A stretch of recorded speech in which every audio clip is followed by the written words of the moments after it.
ജൂട്സാ എവിടെ പോണ വെച്ചു?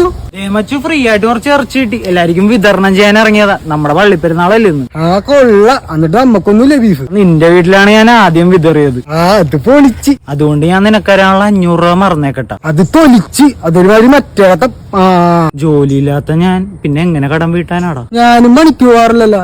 എന്നിട്ട് നീ ചോദിക്കുമ്പോഴൊക്കെ ആ പൈസ തരാറില്ലേ? നിന്നെ പോലെ അച്ഛൻ്റെ കാശടിച്ചു മാറ്റാനുള്ള കഴിവ് എനിക്ക് കിട്ടിയിട്ടില്ലല്ലോ. തെറ്റെന്റെ ഭാഗത്ത, നീ പറഞ്ഞതിലും കാര്യമുണ്ട്.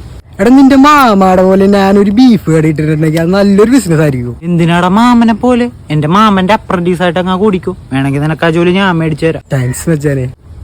ഇതെന്താടാ കഴുത്തിൽ പൂച്ച മന്തിക്കണം? അത് ഞാൻ ആഫ്റ്ററിൽ അടിക്കാൻ വെച്ചപ്പോ അതിന്റെ അടുത്ത് എന്റെ അപ്പാപ്പനടിച്ച്. ചോദിക്കാൻ ചെന്നപ്പോ അയാൾ എന്നെ മുറുക്കി തുപ്പിയേക്കണം. എന്റെ പിടി അങ്ങാട് വിട്ടുപോയി. ഞാൻ നേരെ കോളാമ്പി എടുത്ത് തലക്കടിച്ച്. മരണവെപ്രാളത്തിൽ അങ്ങേര് മാന്തി പൊളിച്ചതാണ് ഈ കാണുന്നത്. നീ പറയണം. ആ കൊള്ള, അപ്പാപ്പന്റെ തൈസ് കണ്ടിച്ചല്ലേ നിന്റെ വീട്ടിൽ കൊടുത്ത്. തലതേ 2 കഷ്ണമൊക്കെ ബാഗ് വെച്ചിട്ടുണ്ട്. വാ, നമുക്കൊണ്ട് ഷാപ്പിൽ കൊടുത്തിട്ട് വരാം. ഇവനെന്ത് പേക്കൂത്താണ് ഈ കാണിക്കണം?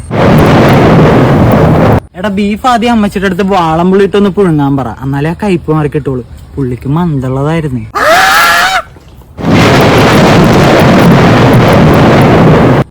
ആർത്തി നോക്കിയവന്റെ നരഭോജി.